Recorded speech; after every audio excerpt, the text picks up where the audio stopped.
Hello guys, আসসালামু আলাইকুম। কেমন আছো সবাই? আমার বন্ধুরা, আমার ভাই বোনেরা, আমার ছোট বড় বয়সে যারা আছো সবাইকে জানাই আসসালামু আলাইকুম। সবাইকে জানাই শুভেচ্ছা, আন্তরিক ভালোবাসা। তো আশা করি সবাই ভালো আছো, আর আমিও তোমাদের দোয়ায় আল্লাহর অশেষ রহমতে অনেক ভালো আছি। তো আজকে তোমাদের সাথে আমি কিছু আমার বাগান থেকে কিছু লাল শাক তুলে নিব। তো সেজন্য আমি আমার বাগানে চলে আসছি। তো তোমরা আমার সঙ্গে থেকে আমার ভিডিওটি দেখবে, তাহলে তোমাদের ভালো লাগবে। দেখবে আমার কত কি সুন্দর লাল শাকগুলো হয়েছে। তোমরা সবাই আমার সঙ্গে থেকে দেখতে পারবা যদি থাকো আমার সঙ্গে আমার পুরো ভিডিওতে। তো এদিকে দেখো, এই যে আমার কি সুন্দর ছোট্ট 2-3টি গাছের ভিতরে কি সুন্দর দেখো সিম বের হয়েছে। এই সিম গাছগুলো তো তোমাদের সাথে নিয়ে আমি বসিয়েছিলাম, যারা সবসময় রেগুলার আমার ভিডিওগুলো তোমরা দেখে থাকো, তো তোমরা জানবে। তো কিছুদিনের ভিতরই তো তাতেই দেখো কত সুন্দর এই যে ফলনগুলা, ফুলগুলো সুন্দরভাবে, এই যে দেখো কি সুন্দরভাবে আমার গাছগুলো বাড়তেছে আর ফলনগুলো দিচ্ছে আমাকে, আর সাথে কত ফুল ফুটে আছে।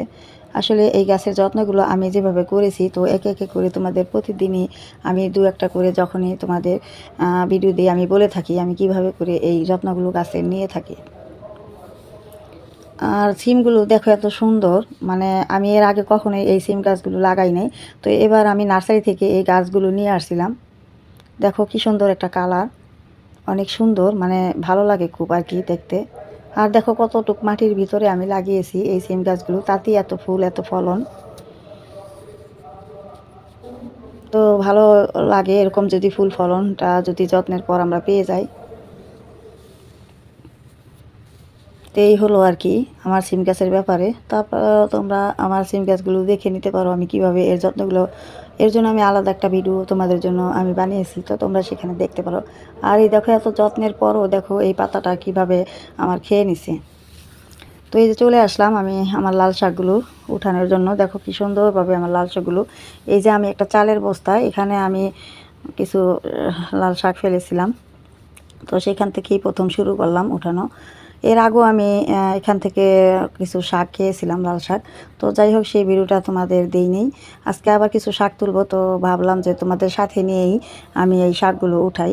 তো দেখো কত সুন্দরভাবে আমার এই যে শাকগুলো হয়েছে, অনেক সুন্দর, মানে কি বলবো, খুবই সুন্দরভাবে। কোনো একটা পাতার ভিতরেও কোনো ছত্রাক, কোনো পোকামাকড়ের আক্রমণ নেই আমার পাতার ভিতরে।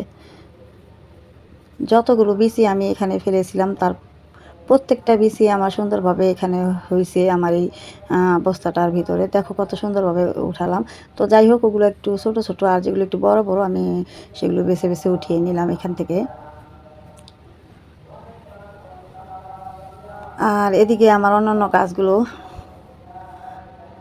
আমি বসিয়ে দিছি গরমের জন্য। আর এই যে আমার এখানে প্রচুর সসপাতা, তারপরে পালং শাক, তারপরে বেথো শাক, এগুলো আমি সুন্দরভাবে লাগিয়ে নিয়েছিলাম। তো সেগুলো আমার অনেকগুলো খাওয়া হয়েছে, আর আমি সেই মাটির ভিতরেই আবার ওই যে এই গাছগুলো এখন বসিয়ে নিছি। আর এই যে তোমাদের সাথে কথা বলতে বলতে আমি এখন আমার লাল শাকের ক্ষেতের ভিতরে চলে আসছি। তো এখান থেকেও আমি এই যে শাকগুলো তুলে নিচ্ছি। অনেক শাক হয়েছে আমার, আর প্রতিটা শাক খুব সুন্দর, খুব হেলদি পাতা হয়েছে, খুবই ভালো লাগে আর কি। আর আমি এই যে মাটির বেডটা এখানে আমি নিচে করছি, তো এই মাটির বেডটা আমি কিভাবে বানিয়েছিলাম সেটা তোমাদের ভিডিওতে আমি দিয়ে দিছি এর আগে অলরেডি। যারা সবসময় আমার ভিডিওগুলো দেখো তারা বুঝবে।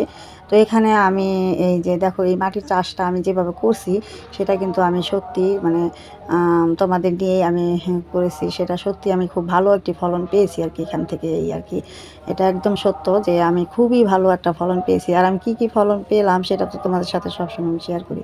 তো এখানে দেখো আমি অনেকগুলো মরিচের বীজও ফেলেছিলাম, তো প্রত্যেকটা, মানে আমার ছড়ানো ছিটানো মরিচ গাছগুলো একদম উঠে গেছে।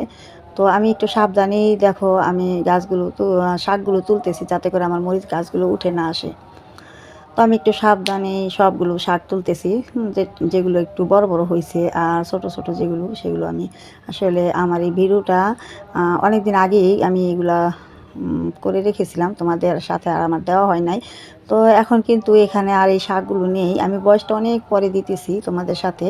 এগুলো আমার অনেক আগেই করা ছিল ভিডিও, এখন তো গরম পড়ে গেছে। আর এই দেখো আমি সবগুলো শাক এই যে তুলে নিলাম, আমার তোলা হয়ে গেল। সবগুলো বলতে যেগুলো একটু বড় বড় আর কি সেগুলো আমি তুলে নিছি। তো আমার একবেলা রান্নাটা হয়ে যাবে এখান থেকে। আর পাতাগুলো দেখো কত সুন্দর, কত হেলদি। তবে যেটা তোমার সাথে বলতেছিলাম, এখানে এখন আর আমার কোনো শাক বা কোনো কিছুই নেই যেগুলো আমি শীতের ভিতরে করে নিয়েছিলাম। এখন আমি এখানে একদম সম্পূর্ণ খালি জায়গাটা। তো আমি এখানে অনেকগুলো মরিচের বাগান করব। তো সেই ভিডিও তোমরা পেয়ে যাবে, খুব তাড়াতাড়ি পাবে। দেখলেই তো পারলা কত সুন্দর আমার শাকগুলো, পাতাগুলো। তো তোমরা এইভাবে করে তোমাদের বাড়ির সামনে যদি একটু জায়গা থাকে তোমরা এইভাবে করে বাগানগুলো করে নিতে পারবা। তো আপুর ভিডিওটা তোমাদের আজকে কেমন লাগলো, কেমন মানে তোমাদের সাথে আমি কীরকম ভিডিও শেয়ারটা করলাম সেটা একটু প্লিজ আপুকে একটু কমেন্ট করে জানাবে। তোমরা তো কমেন্ট করোই না, তোমরা তো শুধু ভিডিওগুলো দেখো। তো কমেন্ট করলে একটা জিনিস কি মানে খুব উৎসাহটা বাড়ে তোমাদের আরও ভিডিওটা দেওয়ার জন্য, এই আর কি। তোমরা লাইক কমেন্টগুলো করবা, অবশ্যই করবা।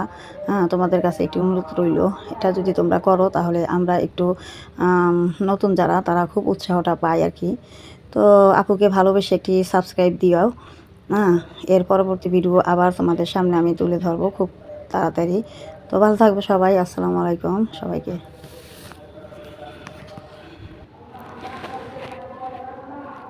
আর দেখো আমি এই যে শাকগুলো তুললাম যেইখান থেকে, মানে যেখানে আমার এই শাকের ক্ষেত, এই যে দেখো এই ক্ষেত, এই ক্ষেতের মাটিগুলো আমি যেভাবে চাষ করে নিয়েছিলাম যা যা খাবার দিয়ে, অলরেডি যারা আমার পুরাতন ভিউজ আছো তারা কিন্তু জানো। তো এখানে কিন্তু আমি যেভাবে আমি চাষ করে নিছি, এখানে আমি 3বারে 3 ধরনের ফসল করে নিতে পারবো। তবুও আমার কোনো রকমের ফসলের পুষ্টিকর খাবার পেয়ে যাবে, কোনো রকমের পুষ্টির অভাবে ভুগবে না। কারণ আমি এত সুন্দরভাবে এই মাটির বেডটা তৈরি করেছিলাম একদম 3বারে চাষ করে। পুরনো শুকনো গোবর দিয়েছিলাম, ছাই দিয়েছিলাম, এখানে পানি দিয়েছিলাম, একদম ভিজিয়ে নিয়েছিলাম। এভাবে করে করে আমি এই মাটিটা একদম 3বারে চাষ করে নিয়েছিলাম। আর এই 3বারে চাষ করে আমি এই মাটিটার ভিতরেই আমি একবার ফলন নিয়েছি। আবার দেখো দ্বিতীয়বার আমি শাক এখানে শাক পাতা লাগিয়ে নিয়েছি। একবার মূলো শাক খেয়েছি, আবার আমি এখন লাল শাক নিচ্ছি, পালং শাক খেয়েছি এই একই মাটির ভিতরে। আবার এখানে আমি টমেটো গাছও লাগিয়েছি, আবার এখানে আমি এখন মরিচ গাছ এখানে আমি লাগিয়ে দিব। তাতেও আমার কোনো পুষ্টির অভাব না আমার গাছে। এই হলো তোমাদের সাথে শেয়ার আজকের।